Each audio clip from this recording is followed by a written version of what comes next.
Sejam bem-vindos ao episódio número 33 do Quatro Cantos do Mundo. Hoje connosco um lateral direito que já terminou a carreira, autor de um dos golos mais importantes da história do Sporting, Miguel Garcia. Miguel, antes de começarmos esta nossa entrevista, deixo-te o meu agradecimento por teres aceitado o meu convite. É um prazer para mim ter-te aqui no Quatro Cantos do Mundo. Obrigado, Diogo, pelo convite. Também é um prazer estar aqui e partilhar algumas das histórias e experiências pelos países onde estive, onde joguei, que são completamente diferentes do nosso país, aqui onde vivemos. Exatamente, eu lá está, como te explicava um bocadinho em off, é um bocadinho isso que eu procuro aqui, conhecer culturas, dinâmicas totalmente diferentes daquelas a que estamos habituados. Miguel, e acho que antes de começarmos a entrevista propriamente dita, é importante darmos um contexto a quem nos vê e a quem nos ouve. O Miguel, tal como já referi, terminou a formação no Sporting e depois no estrangeiro passa por 4 países.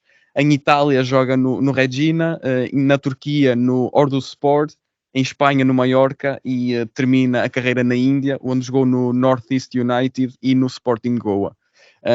Miguel, para começarmos, e até num plano um bocadinho mais geral, se dissessem ao miúdo que com 13, 14 anos jogava em Moura, que iria terminar a carreira num país tão exótico como a Índia, este acreditava ou era um cenário inimaginário, vá? Impossível. Eu, por acaso, uma das vezes que estava a treinar sozinho ainda na Índia, porque eu cheguei lá um pouco antes dos meus colegas, eu estava a correr à volta do campo e só via estradas de terra batida, porque eu levei quase 2 dias para chegar ao sítio, à cidade onde tinha que me apresentar na Índia. E eu pensava assim para mim, alguma vez eu me imaginei a estar aqui em Shillong, Lajong, a treinar. Era impossível, mas ao mesmo tempo acho que é gratificante porque o futebol dá-nos estas coisas. Hoje estamos aqui, amanhã estamos noutro país, e eu acho que o importante é aproveitar ao máximo estas experiências, e muitas das vezes não é pelo dinheiro, não é às vezes pelo futebol em si, mas sim pela experiência que o futebol nos proporciona. E a Índia foi uma das experiências mais incríveis que eu tive enquanto jogador de futebol. Miguel, e pelas tuas palavras posso depreender que penduras as chuteiras com o sentimento de orgulho e de realização com a carreira que construíste. Sim, sem dúvida. Acho que estou muito feliz e agradecido a todas as pessoas e a todos os clubes onde eu passei, porque aprendi sempre um pouco com todos eles, colegas, treinadores, dirigentes.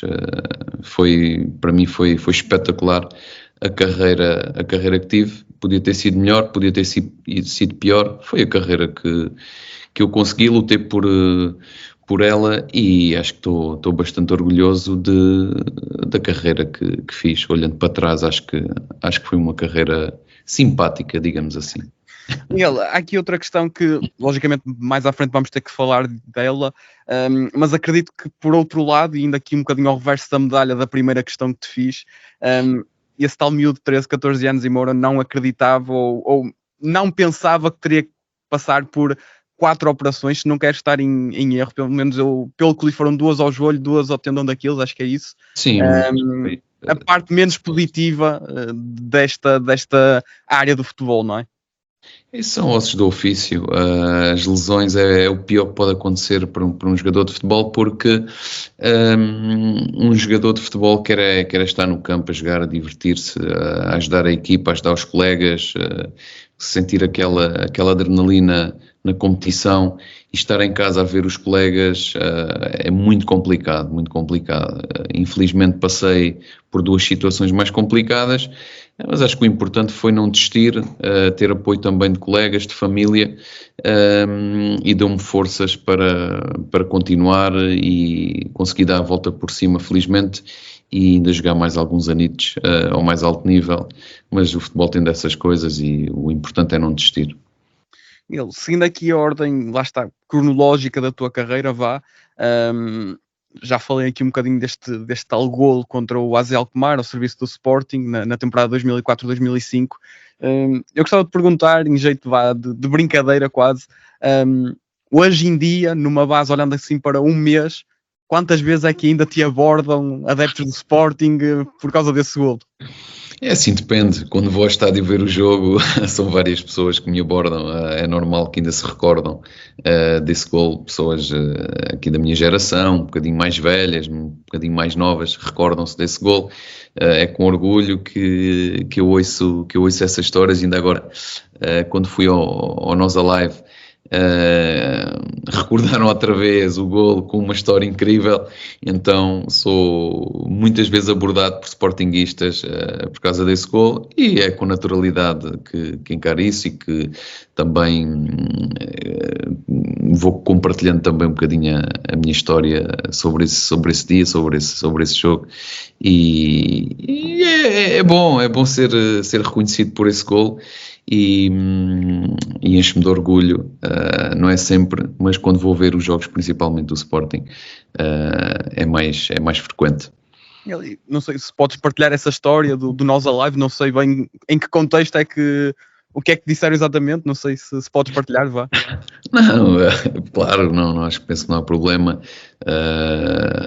Vieram ter comigo e abordaram-me no sentido de que tinham ido comprar bebidas depois já do golo, depois do meu golo, e foram comprar bebidas para festejar, e entretanto a pessoa que foi comprar bebidas derrubou um semáforo e depois dizia: a culpa é do Miguel Garcia. A culpa não é minha, a culpa é do Miguel Garcia. E são histórias assim desta. Por acaso esta foi incrível. Já ouvi de partir televisão, virei mesa, fui correr para a rua, o meu pai parecia que veio ter comigo ao quarto para ver se passava alguma coisa, mas esta acho que foi das mais incríveis que ouvi. Foi recente, mas foi das mais incríveis. É daqueles, principalmente para os adeptos do Sporting, logicamente, toda a gente sabe o que é que estava a fazer no gol de Miguel Garcia contra o AZ Alkmaar, aparentemente, não é? Sim. Nesse dia eu estava aqui, ali, fiz isto, fiz aquilo.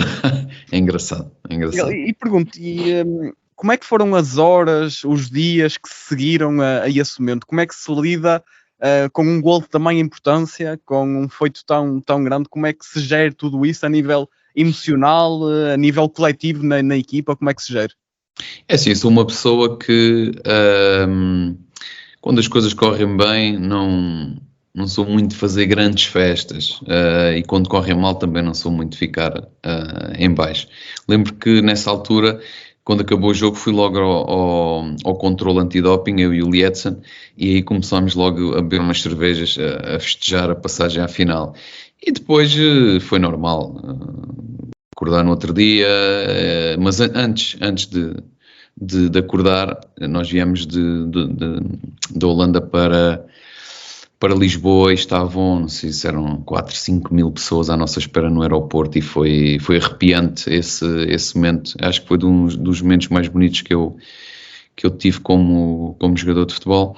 E depois os dias a seguir foram dias normais, de acordar, treinar, porque tínhamos jogos importantes na altura, ainda estávamos a lutar pelo título no campeonato, e foi tudo passando muito rápido, por isso não houve assim grande tempo de festejar, porque depois as semanas a seguir, infelizmente, não conseguimos nem ser campeões nacionais, nem ganhar o título na Liga Europa, Taça UEFA.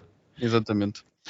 Miguel, agora sim, verão de 2007, como é que se dá a possibilidade de te mudares para a Itália? Como é que surge a proposta? Lembras-te dessas semanas de negociação? Como é que se deu todo o processo? O Regina já estava interessado, antes de terminar a época já estava interessado, já tinha feito uma proposta ao Sporting, e na altura o Sporting não me deixou sair, estava a contar comigo. E eu falei com o Sporting para ver o interesse do Sporting efetivo de continuar depois nas épocas seguintes, ou de deixarem-me sair na altura logo em janeiro, porque eu estava a ter uma época um bocadinho intermitente. Eu fazia 2, 3 jogos, o Abel fazia mais 2 ou 3, depois entretanto ali em dezembro lesionei-me, tive cerca de um mês e tal lesionado, e como não estava a ser titular indiscutível, a minha intenção também era sair, mas não me deixaram, depois acabei por sair. no final da época. Mas foi pacífico, não, sem mágoas, sem ressentimentos, porque só tenho a agradecer a tudo aquilo que me foi ensinado e me foi proporcionado no Sporting. Por isso a vida é mesmo assim. Foram 10 anos no Sporting e estou muito agradecido por estes anos todos, porque não só cresci como jogador, mas também como adolescente, como adulto. Então o Sporting foi uma casa, foi uma família, digamos assim, porque a minha família estava no Alentejo, em Mora, e o Sporting conseguiu acolher-me da melhor maneira e tornou-me numa pessoa com grandes valores, de uma maturidade muito grande, porque chegar ao Sporting com 14 anos sem ter cá ninguém obrigou-me também a crescer, e grande parte disso, tudo que me aconteceu foi ao Sporting. E jogar no estrangeiro sempre foi um objetivo que tinhas definido, ou foi algo que lá está, que surgiu e ok, acho que é a melhor opção e vou aceitar esta proposta? É assim, eu sempre, eu chegou a um ponto da minha carreira, eu sempre disse, não, eu tenho que ir jogar no estrangeiro, e o campeonato que eu quero é o italiano, porque eu era um defesa, era um jogador, um lateral mais defensivo, porque lateral direito nunca foi a minha posição de origem, a minha posição sempre foi médio defensivo. Fiz a formação praticamente toda a médio defensivo, equipa B médio defensivo. O lateral direito surgiu porque um jogador na seleção sub-20 lesionou-se e não havia laterais direitos. Então fiz o torneio de Toulon como lateral direito, correu bem, ganhámos o torneio de Toulon, faltava um lateral direito na primeira equipa e chamaram o Miguel Garcia.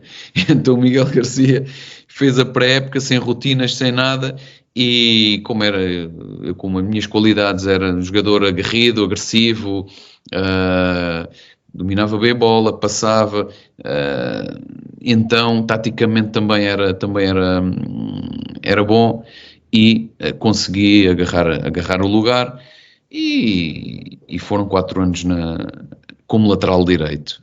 Cresci um bocadinho como lateral direito. Então o campeonato que eu elegia para mim, onde via que as minhas qualidades iam sobressair, era no campeonato italiano. E foi assim, porque na altura tive também uma proposta para ir para a França, mas preferi Itália. Itália aprendi bastante.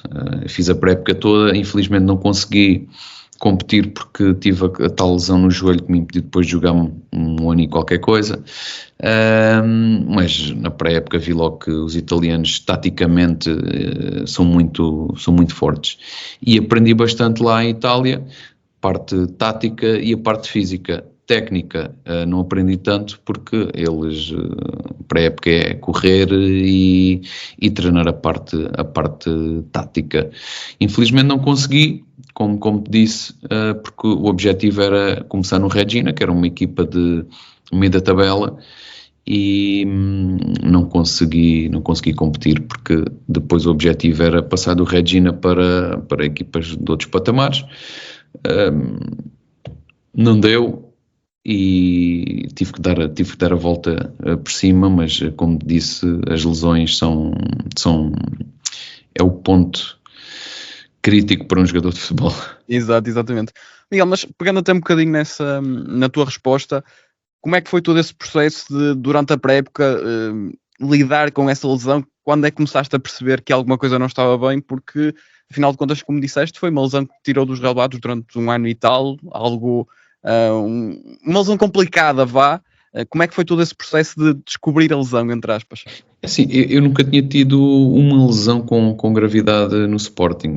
Tive essa que disse na altura, que antes de ir para o Reggina, ali na altura de dezembro, se não me engano, fui apanhar uma bola na linha lateral, estava a chover, escorreguei e fiz uma pequena lesão muscular, e tive para aí 1 mês e tal, se não me engano.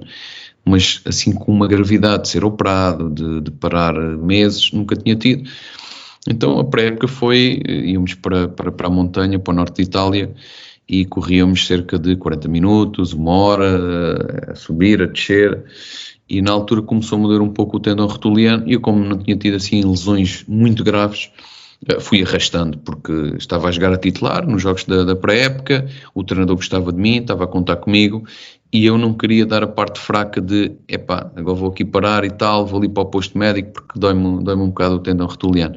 Fui piorando porque não quis parar e chegou a um ponto que já não conseguia mesmo caminhar, que tive que dizer ao treinador que não dava. Ainda parei, fiz fisioterapia durante 2 ou 3 semanas e não consegui, então fui um médico a Roma, depois acabei por ser operado aqui em Portugal porque sentia mais confortável ser operado aqui e fazer aqui a recuperação.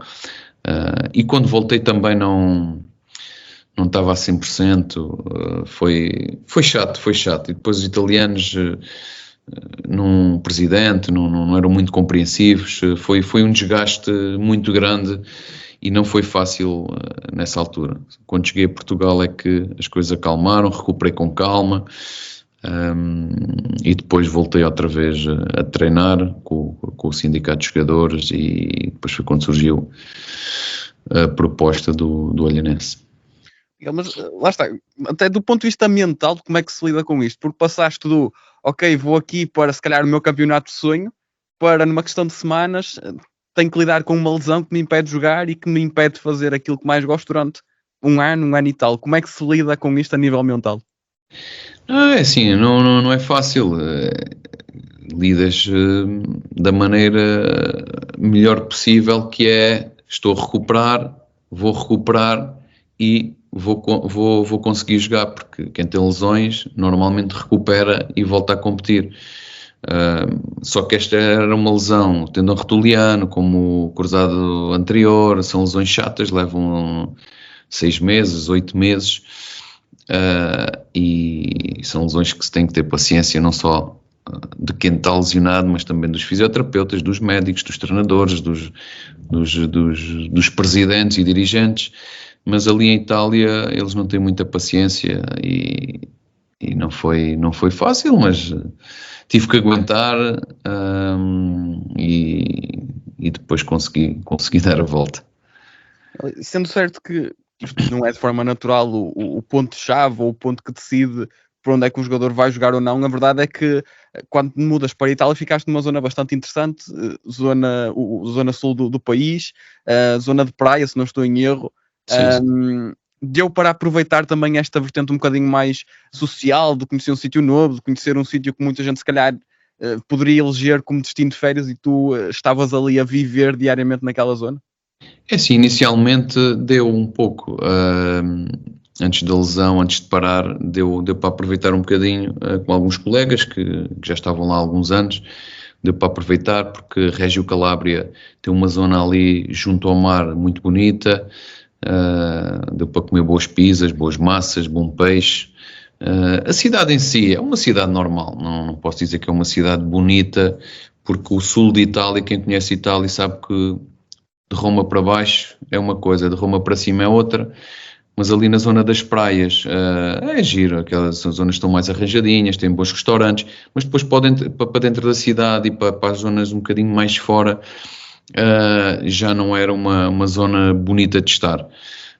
Por isso não fiquei muito triste de ter saído de Reggio Calabria. Se calhar se fosse outra cidade mais para norte, se calhar ficava mais triste, mas ali não, ali e com a lesão eu queria era sair dali e estar confortável com a família e recuperar sem pressões, com calma, porque foi um desgaste muito grande.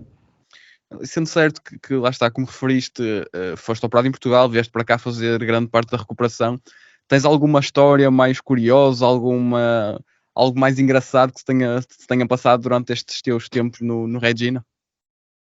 No Reggina não tenho assim grandes histórias, não tenho assim grandes lembranças a única coisa que me lembro era íamos todos para a montanha correr, depois acabava 1 hora e tal de corrida, íamos ali para a zona dos rios, que a água era gelada, onde fazíamos os banhos de água fria.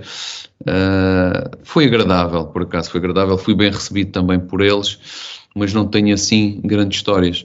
Depois, quando isso acabou, eu vim para Portugal e as histórias, pronto, foram outras, onde fui acolhido muito bem pelo Sindicato de Jogadores, porque andava a correr sozinho no Parque das Nações, e depois ligaram-me para ir treinar.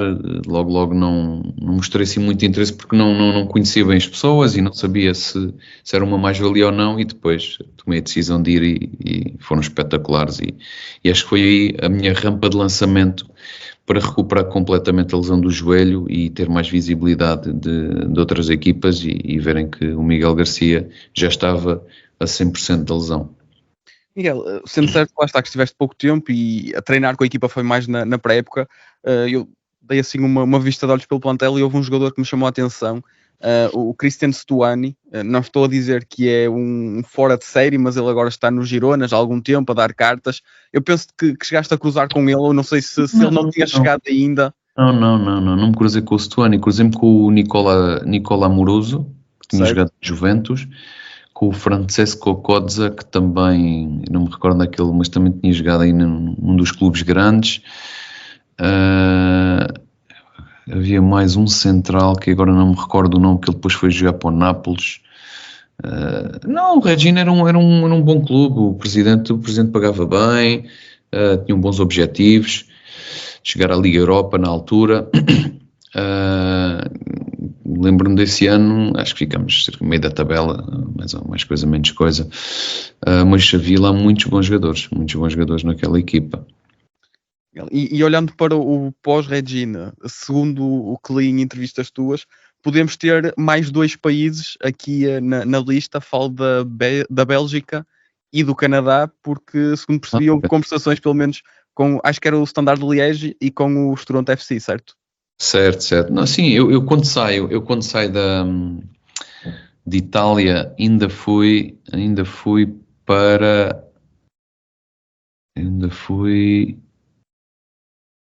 primeiro para a Bélgica. Fui mais o Hugo Valdir, porque o Valdir estava a recuperar de uma lesão nos adutores, eu estava a recuperar da lesão do joelho, e fizemos lá a fase final da recuperação e começámos a treinar com o Standard de Liège, onde estava o Bologna e o Relão Preto, que também nos proporcionaram essa oportunidade de recuperar com bons profissionais e treinar com eles, porque eles tinham uma equipa espetacular.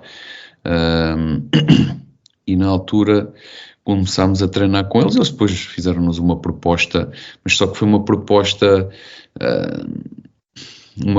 um pouco baixa para as nossas capacidades. Eu, na altura, não aceitei, e quando não aceito, fui para os Toronto. Fiz lá cerca de 2 semanas.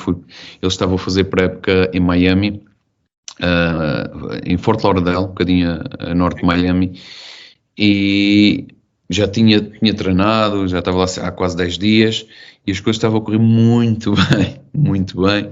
Já me tinham feito a proposta, já me tinham dito: ok, vais a Portugal agora, vais buscar as coisas e voltas para Toronto.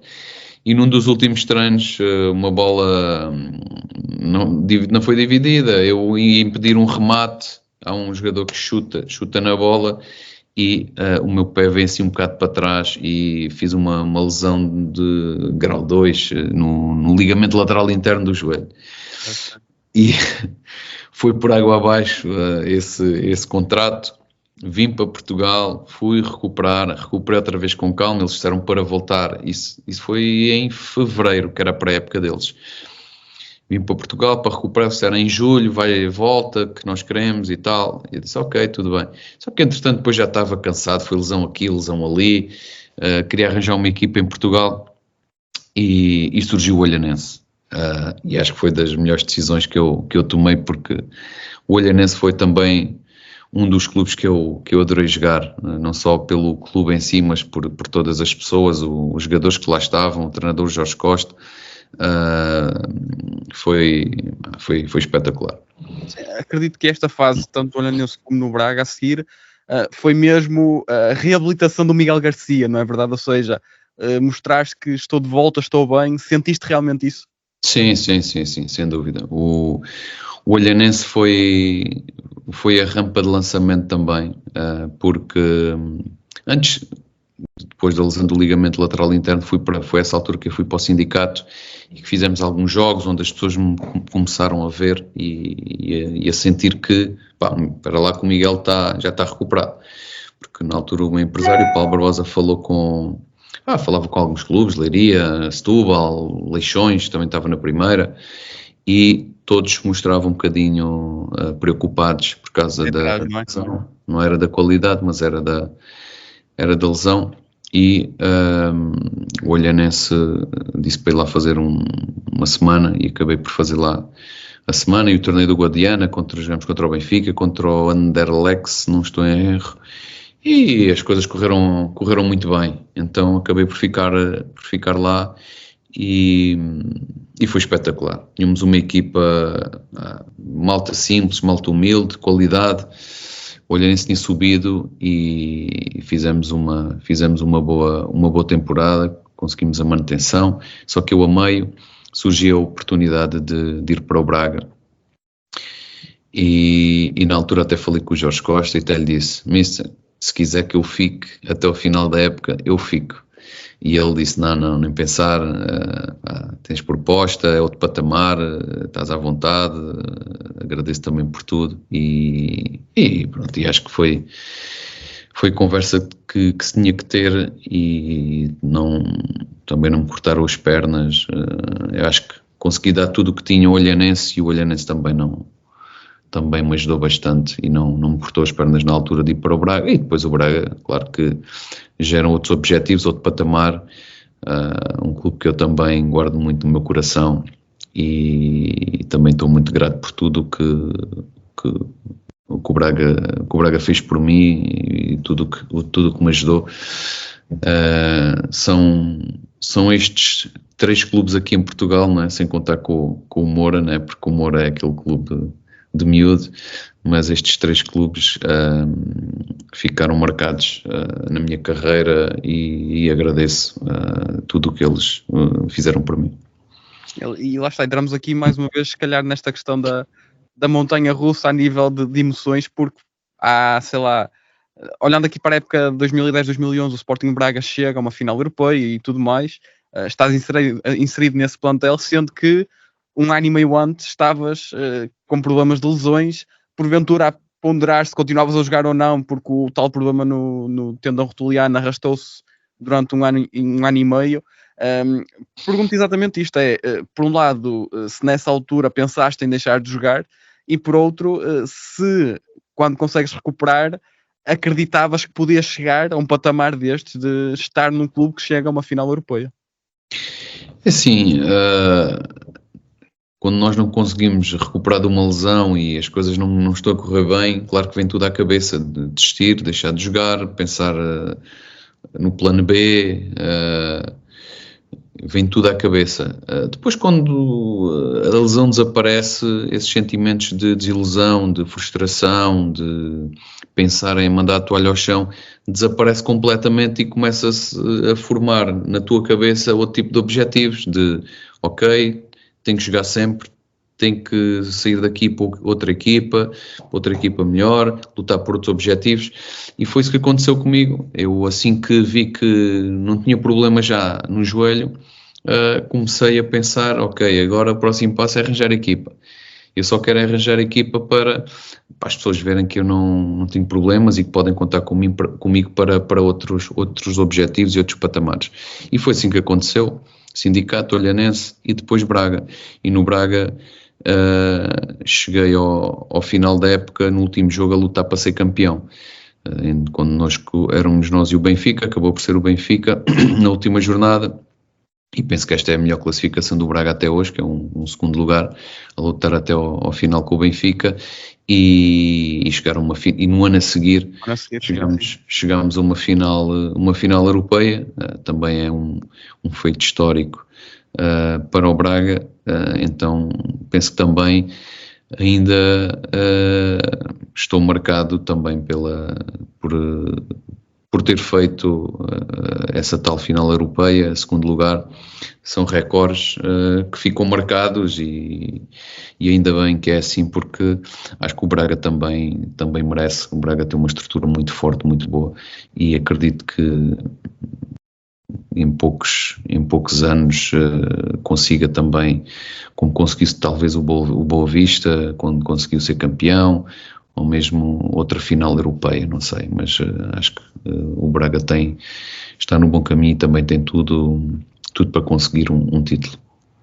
Ele, verão de 2011, voltas a emigrar, neste caso para a Turquia, sendo certo que já referiste isto, não é? As experiências e o conhecer novos países, novas dinâmicas é realmente importante. Pergunto também de forma direta, que peso é que teve a vertente financeira nesta tua mudança para a Turquia? Na altura estavas com, penso eu, 28 anos, à volta disso.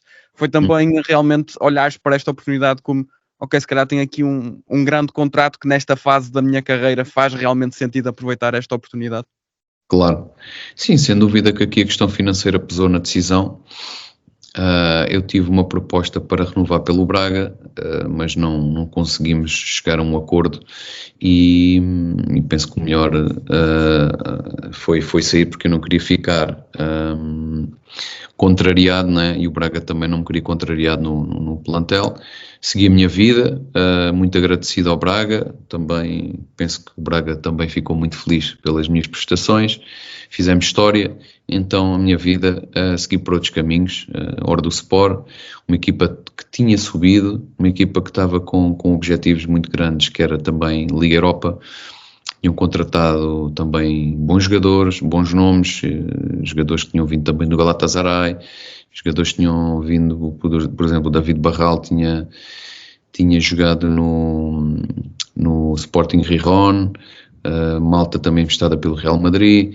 Tínhamos um jogador, o Stank da seleção romena. Tínhamos jogadores muito bons e fizemos uma época super tranquila no Orduspor.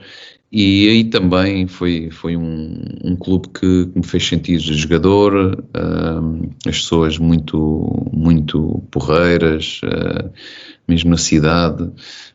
É um clube que também agradou-me bastante e também fui muito feliz. E acho que quando um jogador joga em qualquer clube, se o jogador joga e as coisas correm bem, nós gostamos sempre de lá estar, e a cidade, por pequena que seja, também é espetacular. Por isso, Orduspor também correu bem, foi uma ótima experiência, uma cultura completamente diferente da nossa, mas valeu a pena. Miguel, e pergunto primeiro, quando surge a proposta, acredito que o Orduspor, antes de ir para lá, não era um clube que te dizia muito, vá. Pergunto, como é que é feito o trabalho de pesquisa sobre o clube, de que forma é que tentaste informar antes de ir para lá, e pergunto também quão importante foi ter um colega português, neste caso o João Ribeiro, nesta aventura. Eu quando fui para lá já sabia que iam alguns jogadores com algum nome, já me tinham mandado as notícias e vi que, ok, então eles estão a apostar forte, estão a apostar em bons jogadores. Eu tinha na altura também mais 2 clubes interessados, um da Ucrânia, outro também lá da Turquia, só que o da Turquia não avançava e eu queria resolver a minha vida e acabei por decidir o Orduspor. Na altura o João Ribeiro ainda não tinha sido contratado, mas quando eu já lá estava e ele foi contratado, e quando eu soube que era o João, um português, para mim foi uma alegria muito grande.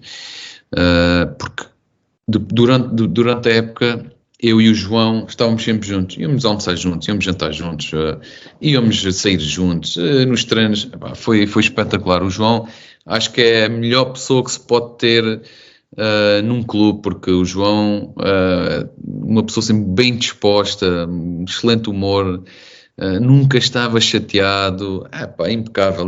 O João é daquelas pessoas do futebol que fica para a vida, e infelizmente ele está no Porto, eu estou em Lisboa, não estamos mais vezes juntos, mas o João fez com que o Orduspor não fosse um clube, digamos assim, chato e triste, porque às vezes é difícil manter relação com um turco, ou mesmo relação com outro de outra nacionalidade, porque na Turquia muitos dos turcos só falavam turco, nem inglês falavam.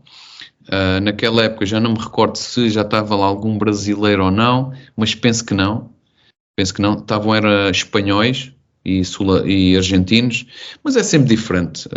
Português é um português, quando está um português está um brasileiro, e naquela altura só estava o João, e os outros eram sul-americanos, que também estavam mais entre eles, e os turcos mais entre eles. Então a adaptação foi muito boa, tanto para mim como para ele, de nós estarmos lá os dois portugueses. Miguel, se não estou em erro, cruzaste com o Héctor Cooper, o treinador que tinha passado também por clubes como o Valência, o Inter de Milão. Como é que foi trabalhar com ele nesta equipa na Turquia? Não, foi muito bom, evolui bastante com o Héctor Cooper, em termos também defensivos, em termos táticos, em termos de comunicação com os colegas, evolui bastante. Um treinador com muita experiência, com uma vontade muito grande, um treinador muito tranquilo. Agora, em termos de treino, dureza. dureza. Um treinador que gostava muito de treinar. Lembro de uma história que ele contava muito aos jogadores, porque nós, os mais velhos, acabava o treino e íamos para a sauna com ele. Ele, não, viene. E ele gostava muito de contar as suas histórias. Então ele contava uma história que era assim, que ele dizia. Ele treinou o Ronaldo, o fenómeno. E o Ronaldo estava-lhe sempre a pedir, quer ir para o Brasil, quer ir de férias, quer ir para o Brasil. E ele disse-lhe assim, ó Ronaldo, eu agora vou-te meter os melhores 5 jogadores, os jogadores ofensivos, aqui, 1 contra 1 contigo. Tu és o defesa. Se algum deles marcar um golo, tu não vais de férias.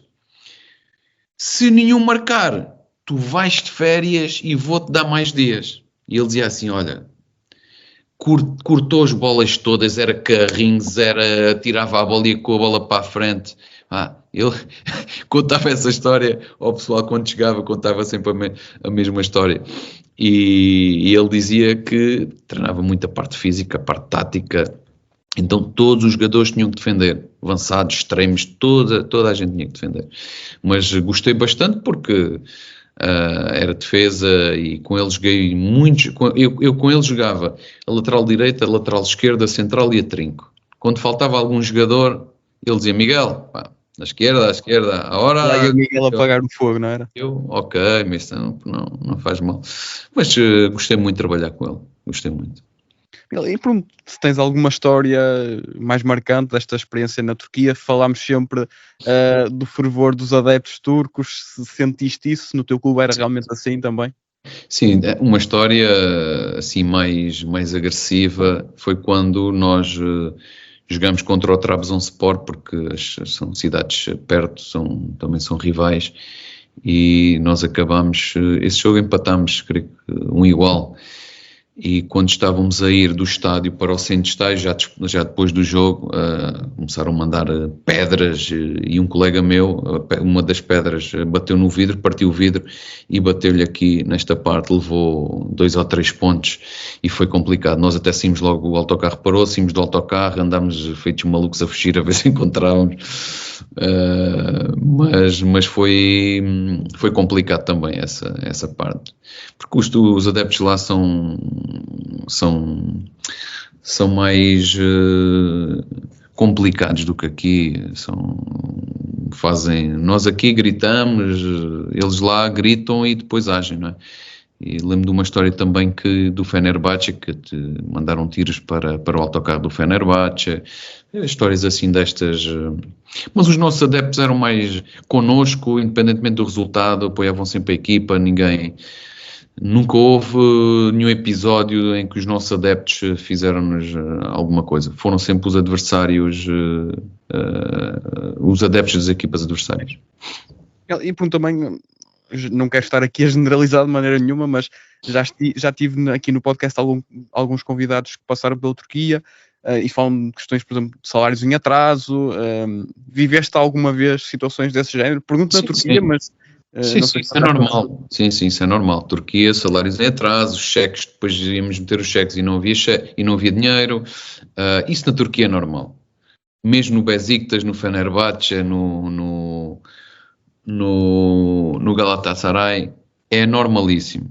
Salários em atraso, protesta-se. Quem está então, equipas que jogam nas competições europeias, se não pagam, não podem competir, como já aconteceu a alguns. Por isso, eles demoram sempre muito tempo, mas normalmente acabam por pagar. Mas Turquias, Grécias, Roménias, isso para eles é perfeitamente normal, estar com salários em atraso. Sim, e lá está. E para um jogador, por exemplo, neste caso português, é mesmo a questão de tens que te adaptar a essa realidade, não é? Sim, eu já sabia que isso ia acontecer, porque independentemente da classificação, eles demoram sempre 2 meses, 3 meses, mas em termos de prémios de jogos, acabava o jogo, no dia a seguir o dinheiro estava na conta, em termos de prémios de jogo, e então nós, com os prémios de jogos, dava para fazer a vida praticamente. Íamos pressionando, como é óbvio, dos salários em atraso, mas os prémios de jogos na Turquia eram muito altos e então nós íamos aguentando o barco. E era também, de certa forma, não devia ser, mas era uma forma de motivação, não era? Sim, claro que sim, sem dúvida. Ele pergunta agora como é que se dá esta mudança para o Mallorca na altura, na segunda divisão espanhola, não é verdade? Sim, porque tivemos o clube na segunda época, estava com os tais ordenados em atraso, os jogadores deixaram de jogar, os emprestados voltaram.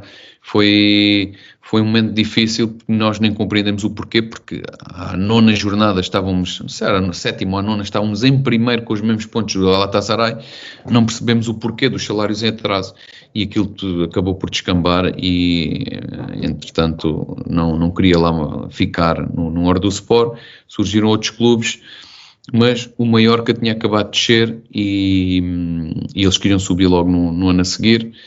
Eu pensei, Turquia, ok, foi bom, a experiência foi boa, quero outro tipo de experiência e acabei por ir para o Mallorca. Estava lá o Nunes, estava lá o Jeromel, duas pessoas, eu não conhecia pessoalmente, mas já tinham jogado no campeonato português e eu pensei que seria a melhor opção ir para o Mallorca, cidade espetacular, qualidade de vida. Tinha um miúdo, na altura o meu filho tinha 3 anos, então acabamos por decidir ir para Mallorca. Em termos profissionais, as coisas até dezembro correram bem, só que depois tive também uma lesão chata, outra vez o ligamento lateral interno, tive cerca de 3 meses parado. Depois trocámos de treinador, com o outro treinador já não fui tantas vezes opção. Depois voltei-me a lesionar também na parte final, por isso foi uma época, acho que foi a pior época em termos desportivos que eu tive na minha carreira, foi no Mallorca. Ao início começou bem, depois lesionei-me, mudança de treinador, voltei-me a lesionar, acabou por não correr bem, também devido a lesões, devido a adaptação também. O futebol espanhol, independentemente de ser primeira ou segunda, a segunda liga é muito competitiva, acredito que há equipas na segunda liga que ficavam ao meio da tabela do campeonato português. Fiquei muito surpreendido com a qualidade da segunda liga espanhola, mas pronto, foi porreiro ao início, mas depois o final foi bom só para passar tempo na praia com a família. Daniel, estou a dizer numa questão importante. A família foi-te acompanhando sempre nestas aventuras no estrangeiro. Como é que foste gerindo esta questão? Não, a família foi mais para a parte final, segundo ano na Turquia, porque o primeiro, a minha família, foi João Ribeiro, estávamos sozinhos os dois na Turquia o primeiro ano, o segundo ano a minha família foi, depois para Maiorca a família foi e para a Índia já não foi, porque na Índia o campeonato é completamente diferente, viveres em hotéis com a equipa toda, então acabou por não ir. Minha mulher ficou grávida do meu segundo filho, então ela ficou, eu fui, mas também não podia ir, porque é totalmente diferente lá o campeonato. Os jogadores ficam no mesmo hotel e depois os jogos são de 3 em 3 dias, 4 em 4 viagens, mas sim, a família esteve praticamente sempre presente e foi foi importante durante toda a minha carreira estar acompanhado, porque há muitos jogadores que sem família, pois é jantares fora, é viagens, e ter uma família, conseguimos estabilizar um bocadinho mais e fez com que eu se calhar fosse um bocadinho mais além das minhas qualidades, por isso é muito importante. E disseste que o teu filho, penso que era o filho mais velho, tinha 3 anos na altura do Mallorca. Sim. Hoje em dia falas com ele ainda tem alguma memória de Espanha, de Turquia, não sei, também era bastante miúdo, mas tem alguma memória? Ele diz que sim, eu às vezes pergunto-lhe e ele diz que sim. Por uma coisa que é impressionante é que ele esteve lá numa escola, não é? Esteve lá durante um ano. E ele aqui em Portugal já teve castelhano, não é? E é incrível como ele não fala perfeito, mas tem muita facilidade para aprender o castelhano. O inglês nem tanto, mas o castelhano é impressionante. Por isso eu acredito que deve ter ficado qualquer coisa nele, dessa passagem por Espanha. Já falaste aqui desta questão, não só do Nunes, mas gostava de tocar no Nunes em específico. Quando chegaste, ele já estava mais do que estabelecido no Mallorca. Penso até que foi a última temporada que ele faz, depois termina a carreira, acho que é isso. Como é que foi, lá está, chegar a um clube onde uma das maiores figuras, porventura a nível de simbolismo, a maior figura, era um colega português? Foi muito bom na adaptação, chegar lá e ter logo com quem falar, uma pessoa que com o moral que ele tinha lá no clube, que era o capitão da equipa, ajudou-me bastante, porque só chegar a um clube sozinho e sem saber falar, está bem que o espanhol não, eu já falava, porque na altura com o Hector Cooper e com os outros colegas na Turquia consegui praticar o espanhol, mas estar em Espanha num clube e que na altura eles tinham descido, mas acho que ninguém saiu da equipa, porque tinham jogadores com muita qualidade, muitas vedetas, digamos assim, e ter um Nunes ao lado para me integrar foi muito importante. E depois também o Jeromel vivia no mesmo condomínio que eu, íamos para o treino juntos, foi muito importante nessa adaptação, porque chegar a um clube e não ter se calhar ninguém, começar, digamos assim, do zero, não é fácil, mas foi porreiro. Tive também colegas, por exemplo o Marco Asensio na altura. Era a próxima pergunta que eu tinha para ti, até porque confesso é um jogador que eu aprecio bastante. Como é que foi ver este miúdo a aparecer, vá? Não, ele na altura, acho que ele tinha 17 anos, se não me engano, e já ia treinar connosco e era incrível. Era incrível, eu lembro-me perfeitamente no treino que tinha uma facilidade em rematar a baliza, a rapidez com que ele driblava, já víamos que ia ser um jogador de alto nível. Nunca pensei em Real Madrid, mas porque nós, naquela altura, vemos que há qualidade, mas ninguém sabe se há qualidade para ir para o Sevilha, ou para o Betis, ou para o Valência, ou se é para ir para um Real Madrid ou um Barcelona, não é? E conseguiu chegar ao mais alto nível porque tinha realmente muita qualidade. Ele segue-se depois a aventura na Índia. Pergunto primeiro, aqui já tinhas entrado na casa dos 30, se foi realmente o assumir de que, ok, se calhar a minha carreira ao mais alto nível terminou, e pergunto em jeito de afirmação, ainda é um país para o qual se precisa de ir de mente aberta, não é verdade? Sim, é assim, eu quando saio do Braga, quando vou para a Turquia, o meu pensamento já foi, ok, vou tentar fazer bons contratos, vou tentar ir para países que nunca fui, porque chegou uma certa altura que eu, ok, jogo futebol, mas também gostava de ver como é que é o futebol noutros países.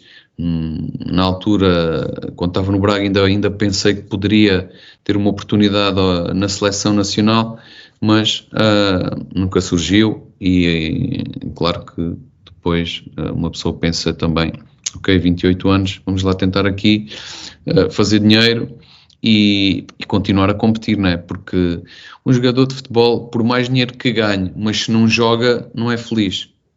Isso eu acho que é unânime, não é? Por isso o importante naquela altura era o quê? Era ir para um clube onde para ser valorizado, para ganhar dinheiro e para estar a competir e estar feliz. Por isso a minha decisão na altura na Turquia foi essa. Depois mais tarde para o Maiorca foi diferente, os objetivos eram diferentes, mas também não tinha muitas opções para onde ir e acabou por acontecer ir para o Maiorca. A Índia foi uma experiência.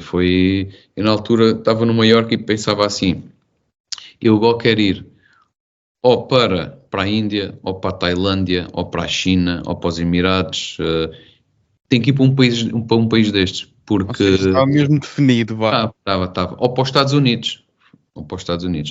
Por isso só queria ir para esses países. E surgiu a Índia. Eu na altura não fiquei muito convencido da Índia. Porquê? Porque eles não tinham a Superliga indiana. Já se tinha falado há muitos anos atrás e nunca tinha iniciado. E na altura disseram, não, isto é de certeza absoluta.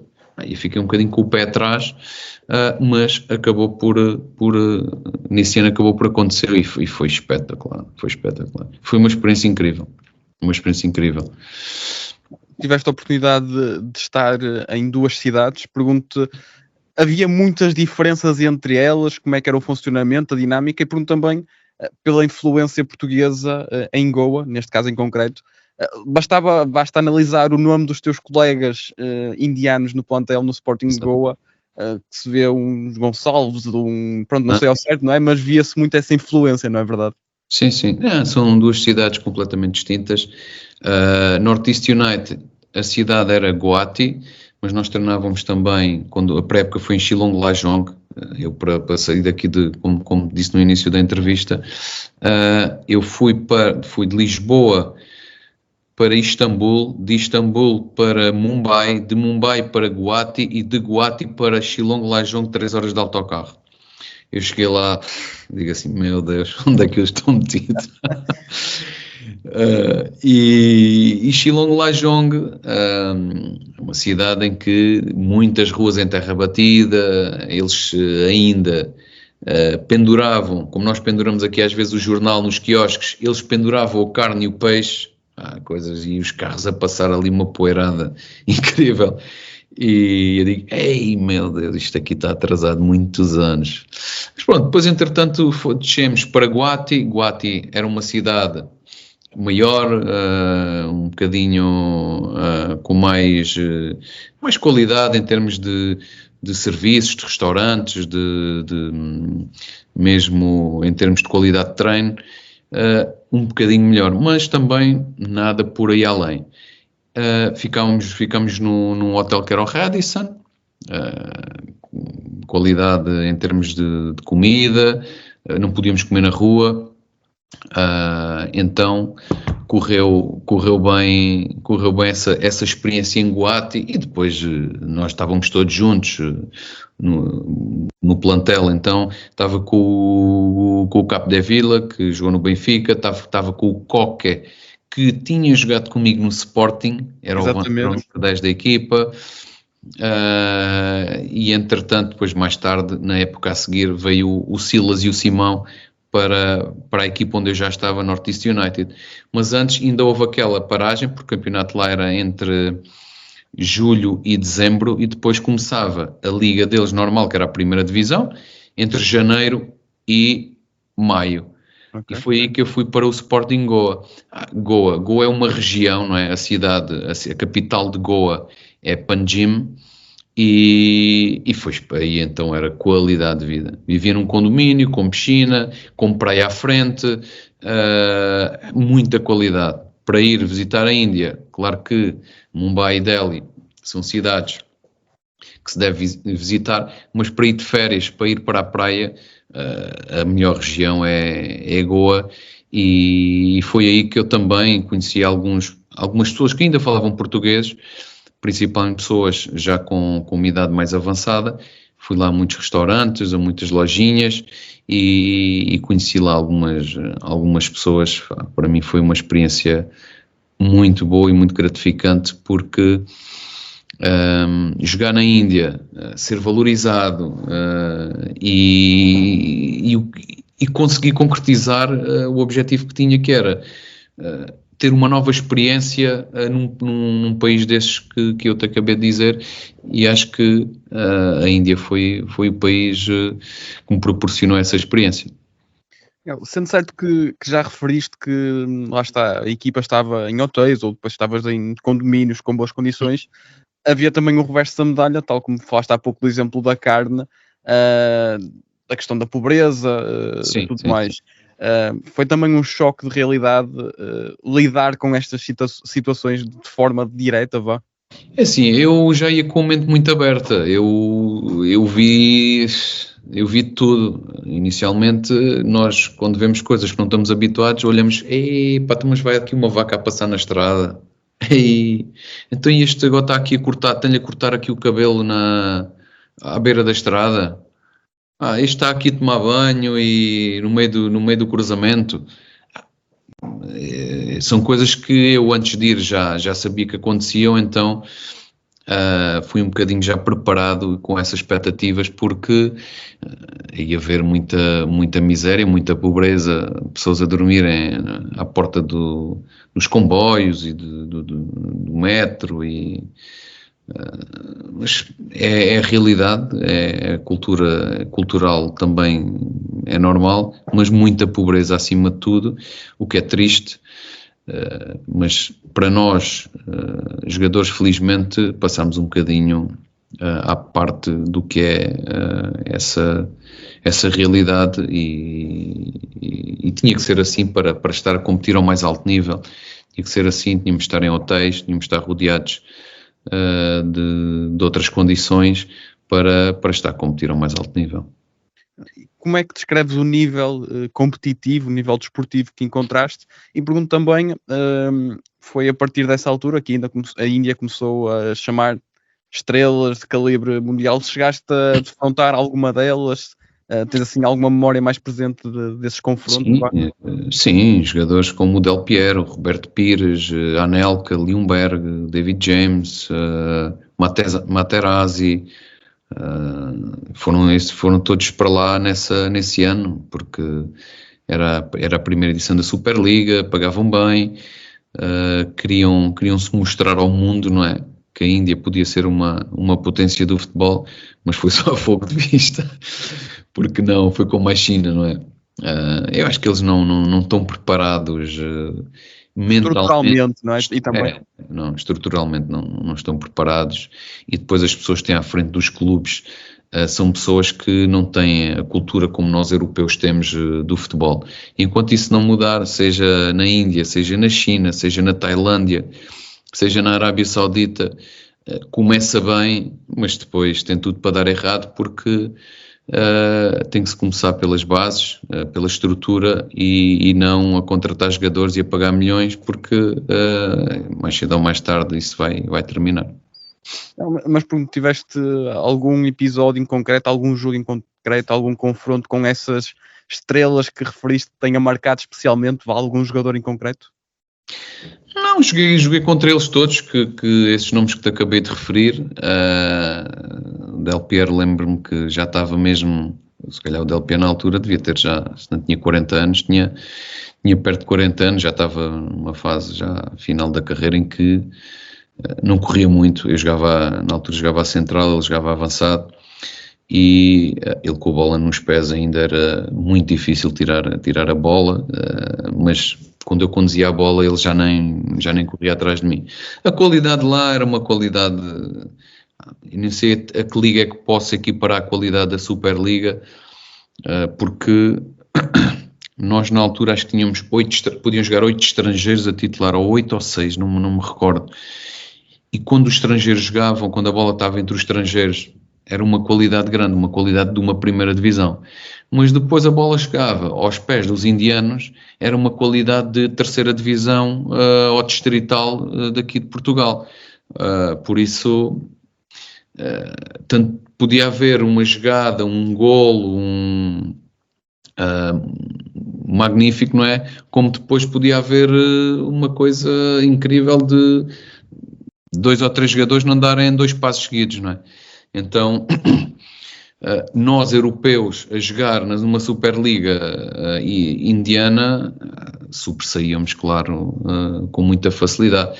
Isto na Superliga, na primeira divisão indiana, que só podiam jogar 3 estrangeiros, então isso aí era uma pessoa que joga aqui na primeira liga, lá agarra na bola, cá atrás, e não digo que marca golo, mas a qualidade não é muito alta como aqui em Portugal, porque só tem 3 estrangeiros. Eu tinha colegas da equipa, eu tinha indianos que começaram a jogar futebol com 15, 16 anos. Claro que isso depois nota-se bastante, eles com 16 anos é que aprenderam a dominar e a passar a bola, não é? Por isso, aos 20 anos, claro que não estão preparados para jogar com os jogadores que jogaram numa primeira divisão. E é fácil manter, eu não sei qual é a expressão correta, mas a calma, ou seja, perceber, ok, estou inserido neste contexto, é com isto que tenho que lidar? Sim, é assim, claro que havia alturas em que perdias um bocado a paciência, mas por acaso eu jogava a central do lado direito e o Capdeville a central do lado esquerdo. E o lateral direito era eu que tinha que dizer tudo. Desce, fecha, sobe, tira, corta, e o Capdeville do outro lado, ao lateral esquerdo. E à nossa frente jogava um brasileiro que tinha qualidade. Então eu só me tinha que preocupar com o lateral direito. Fora, dentro, tens nas costas, vai. E por acaso nós defensivamente, apesar de não termos feito uma excelente classificação, nós defensivamente sofremos poucos golos por causa da comunicação e por causa de o lateral direito foi sempre o mesmo, então ele já sabia como é que eu queria que ele jogasse. Tens que, olha, cuidado, tens aqui, vais para fora, quando vais para fora, não subas, quando sobes te chama o médio para vir. Então a comunicação era muito boa, independentemente da qualidade que ele tinha ou não, a comunicação era muito boa e então as coisas corriam um bocadinho melhor. Mas claro que uma pessoa que falha um passe em 2 metros, não é? Claro que 1, 2, 3, ao quinto se calhar perdíamos um bocadinho a paciência e até na altura falávamos com o treinador e ele sabia, não é, que havia ali jogadores que não podiam fazer 1 minuto de jogo, infelizmente não podiam fazer, mas eram jogadores que tinham que estar no plantel porque fazia parte das regras, não é, da obrigação da Superliga. Miguel, para terminar, gostava só, já fizemos aqui esta viagem pela tua carreira, gostava de perceber como é que surge esta ligação ao ramo do imobiliário, penso que seja a área que estás ligado atualmente. Como é que surge isto? Como é que está a tua vida profissional atualmente? Não, a vida profissional está a correr muito bem. Isto surgiu porque quando eu tive a tal lesão em Itália, comecei a pensar no plano B. E o plano B era... eu sempre tive 2 opções na minha cabeça, que era ser jogador profissional de futebol ou ser professor de educação física. E eu quando estava em Itália já tinha... Eu fui matriculado no FMH, na Faculdade de Motricidade Humana, que era desporto, não é? E fiz o primeiro semestre e comecei a pensar na altura, olha, será que vou terminar o curso ou não? Depois foi na altura que surgiu a leitura de alguns livros mais vocacionados para a área do imobiliário e já tinha alguns investimentos imobiliários, alguma renda passiva e comecei a pensar que poderia ser uma hipótese esta área do imobiliário. Acabei por trocar de curso, que eu na altura tinha congelado a matrícula no FMH, troquei de curso para a Escola Superior de Atividades Imobiliárias, que é a ESAI, e comecei a estudar e cada vez comecei a ganhar mais interesse pela área. Na altura estava no Olhanense, o meu primeiro ano foi no Olhanense e no Braga. Muitas das vezes apanhava o comboio em Faro para vir para Lisboa, depois Braga para Lisboa para fazer os exames. E quando terminei a carreira, quando vim da Índia, terminei a licenciatura em gestão imobiliária e na altura fui fazendo alguns investimentos imobiliários. E quando terminei, Comecei-me a dedicar mais a 100% ao imobiliário, agora faço a gestão do meu património, o património da empresa, fazemos também a gestão de arrendamentos de alguns jogadores de futebol e estamos a fazer também a construção de raiz, remodelações, já estamos a entrar numa dinâmica mais profissional no ramo imobiliário. Excelente, acho que é uma excelente forma de terminarmos a entrevista. Miguel, tenho só um pequeno desafio para ti. Gostava de fazer uma série de perguntas de resposta rápida, ou seja, eu faço-te a pergunta, tu respondes a primeira coisa que te vem à cabeça. Okay. Tudo sobre estas aventuras no estrangeiro. Okay. Para começar, dos países em que estiveste no estrangeiro a jogar, qual foi aquele de que mais gostaste em termos gerais? Índia. O país com a melhor gastronomia? Itália. O clube em que jogaste no estrangeiro com o melhor estádio em termos de infraestruturas? Maiorca. O clube com os melhores adeptos?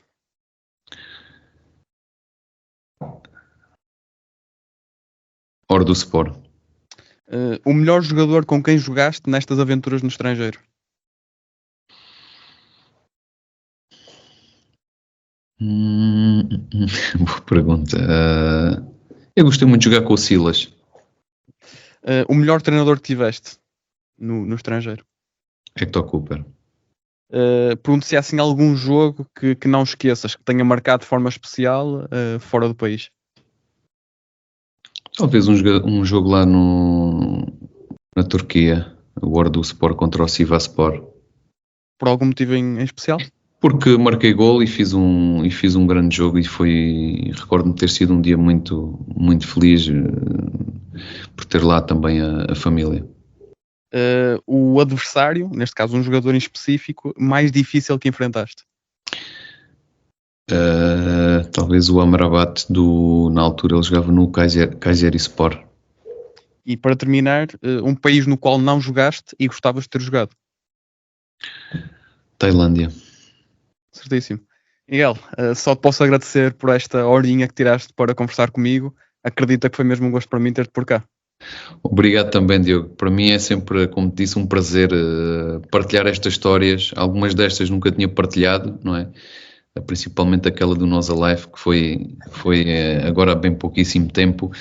E também outras que me fui lembrando ao longo da entrevista. É sempre bom recordar esses tempos, faz-me voltar um pouco atrás, um pouco de nostalgia.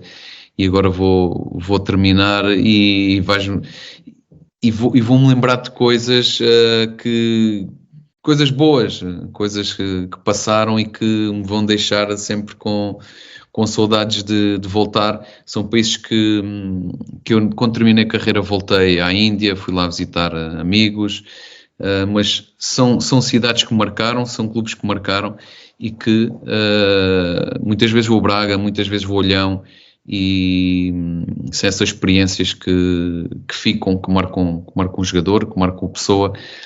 Por isso fizeste-me aqui também recordar essas memórias que tenho, que são muito boas. Agradeço-te uma vez mais, não me desperdiçaste o tempo, muito pelo contrário, foi mesmo um prazer estar aqui contigo. Fico feliz por haver também essa reciprocidade, vá. Para quem nos vê, para quem nos ouve, já sabem que nos podem acompanhar nas redes sociais, Twitter, Instagram, TikTok e logicamente no YouTube e no Spotify, e já sabem, viajem connosco.